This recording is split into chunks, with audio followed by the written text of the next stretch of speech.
Chapter 18. At that time, the disciples came to Jesus and asked, "Who is the greatest in the kingdom of heaven?" He called a child, whom he put among them, and said, "Truly, I tell you, unless you change and become like children, you will never enter the kingdom of heaven. Whoever becomes humble like this child is the greatest in the kingdom of heaven. Whoever welcomes one such child in my name welcomes me. If any of you put a stumbling block before one of those little ones who believe in me, it would be better for you if a great millstone were fastened around your neck and you were drowned in the depths of the sea. Woe to the world because of stumbling blocks. Occasions for stumbling are bound to come, but woe to the one by whom the stumbling block comes. If your hand or your foot causes you to stumble, cut it off and throw it away. It is better for you to enter life maimed or lame than to have 2 hands or 2 feet and to be thrown into the eternal fire.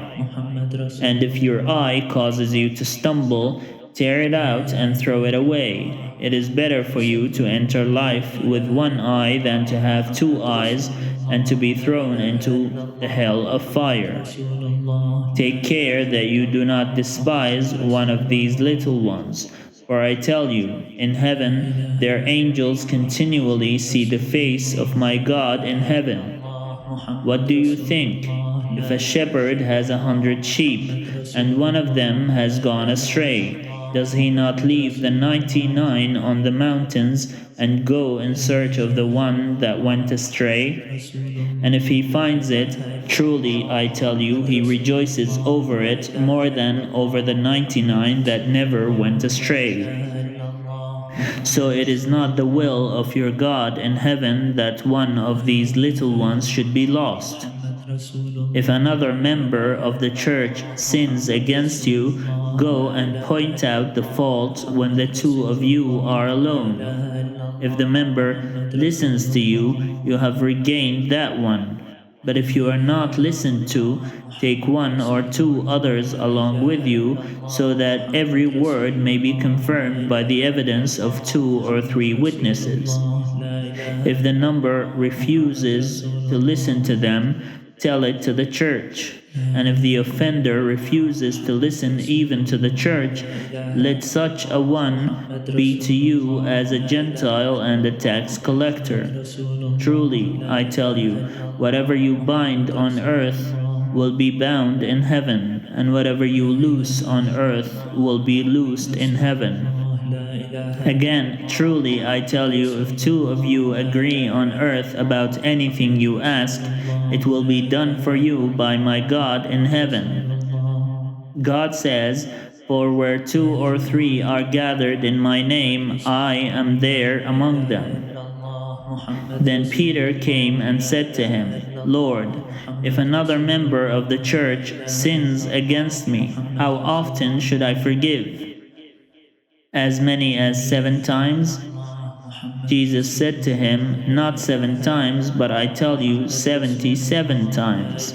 For this reason, the kingdom of heaven may be compared to a king who wished to settle accounts with his slaves.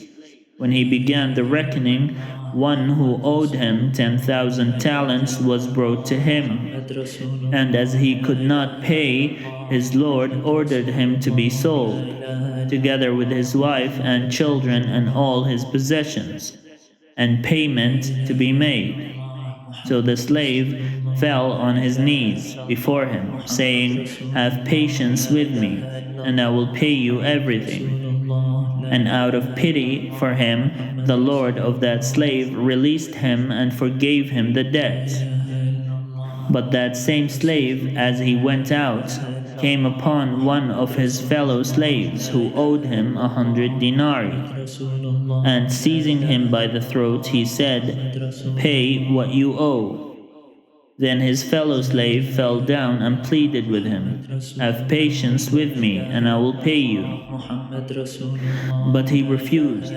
Then he went and threw him into prison until he would pay the debt.